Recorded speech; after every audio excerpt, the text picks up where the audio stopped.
The G7 last year set a $60 price restriction on overseas shipments, but the recent drop in oil prices has driven Russia's flagship Urals below that level.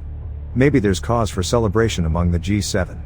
Alternatively, now could be a good time to reflect about where Urals plummeted from to reach the cap. Russia's oil, which includes oil from the Urals, has been trading above $60 for the most of the period since the quota was put in place. This has not been the case, despite claims from some of the cap's designers that it is in effect and depriving Russia of crucial funds. Due to the fact that oil is a necessary product and can always be transferred from seller to buyer, even in cases when the seller is subject to severe sanctions, as the Russia instance has shown.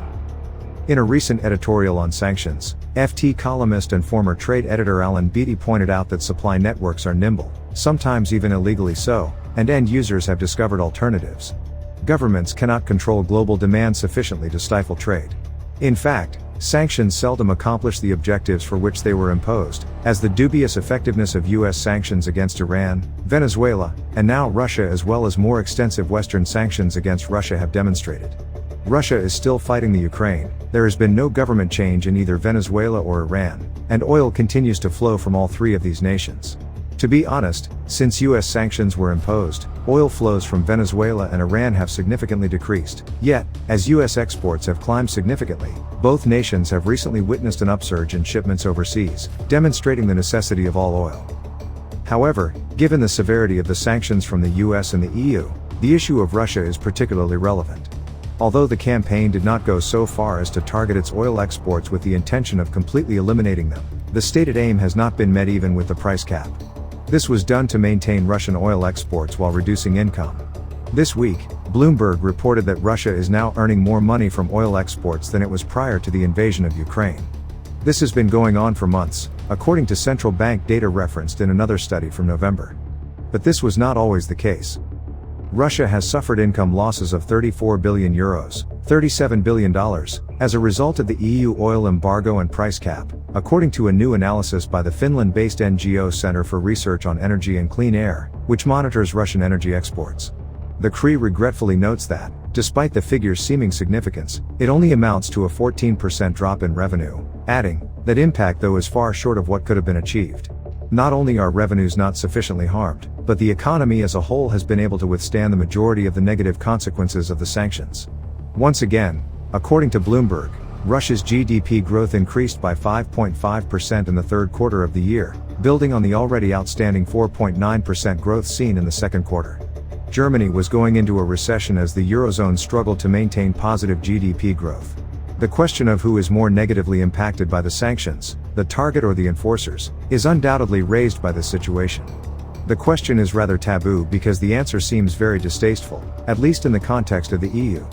Much attention has been paid to Russia losing its largest gas market, but much like with oil, it only moved the majority of flows from the west to China and the east. LNG has taken the place of pipeline gas throughout Europe. For the move maker, neither move has been ideal. GDP reports show which has suffered more as a consequence of it. Sanction writers frequently target the energy industry, particularly the oil and gas sector. Sanctioning the oil industry of a nation that depends on it seems foolish on the surface. It becomes apparent only later that the writers of the sanctions suffer consequences as a result of their decision to ban this good. When the oil sanctions were put in place, the flow of heavy Venezuelan crude ceased, which affected US refiners. When President Trump reinstated sanctions against Iran, prices momentarily increased and the entire globe felt it. As is cartels and attempts to interdict drugs contain the seeds of their own downfall, so too do export controls. The FT's Alan Beattie noted that the G7 and EU are simply too little a share of the world economy to be able to choke off Russia's oil sales. Additionally, they lack the influence they likely wish they had over nations like India that are trying to find a good deal on oil imports. In addition, the EU ended up purchasing Indian diesel, likely derived from Russian oil, because it was in a bit of a jam when it came to diesel. This was on top of the record high amount of Russian LNG that the EU imported this year. Because of this, oil and gas sanctions are never effective. For energy, which includes gas and oil, equates to security. Regardless of the extent of its reliance on imports, no nation can truly afford to penalize its suppliers without suffering some negative repercussions for its own economy. According to Nikolai Tokarev, the chairman of Russian oil pipeline monopoly Transneft, the country has expanded its crude oil exports to China and India dramatically this year. The volumes to China have reached 100 million tons annually, or around 2 million barrels per day. This information was provided to Russian media on Wednesday. The amount of goods exported to China and India has multiplied several times over.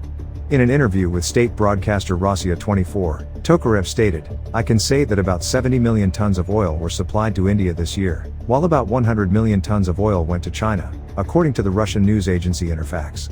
The Transneft executive stated that this year, Russia exported crude to new markets. There are now new markets in Egypt, Morocco, Myanmar, and Pakistan. I could go on and on, Tokarev remarked. Following the EU ban on Russian oil and products and the G7-led price limits, which prohibit Western insurers and financiers from providing services for the transportation of Russian oil above a certain threshold, China and India have emerged as Russia's main export markets this year. At some point in 2023, the amounts of crude that China and India imported from Russia both reached all-time highs. According to Chinese customs figures quoted by Reuters, Beijing imported over 2.2 million barrels of Russian oil in November, becoming Russia China's biggest crude supplier. The data shows that China's imports of Russian crude oil increased by 22.2% between January and November of 2022 when compared to the same period in 2022. Since Russia's invasion of Ukraine and the embargoes and price restrictions that the US, the EU, and the G7 placed on Moscow in an effort to reduce Putin's oil income, India has also emerged as one of the main buyers of Russian crude oil, ranking with China. According to information Reuters has gathered from trade sources, Russian oil shipments into India reached a 4-month high last month at 1.6 million barrels per day. More than one-third of India's crude oil imports for the month of November came from Russia, which was 3.1% more than the country imported in October. Amidst falling global benchmarks, the price of Russia's flagship crude, Urals, has fallen below the $60 per barrel price cap for the first time in months. According to Bloomberg on Thursday, which cited data from Argus Media, the price of Urals oil shipped from Russia's Baltic Sea port of Primorsk dropped to $56.15 a barrel, while the price of Urals at the Novorossiysk port in the Black Sea plummeted to $56.55. The price cap policy of the G7 is informed by the statistics. Wednesday saw a decline in Brent crude prices below $75 per barrel, reaching their lowest point since June. This decline was caused by increased U.S. oil output and stocks, worries about the Chinese economy, and insufficient OPEC Plus cuts. Since July, the price of Urals crude has been over the cap.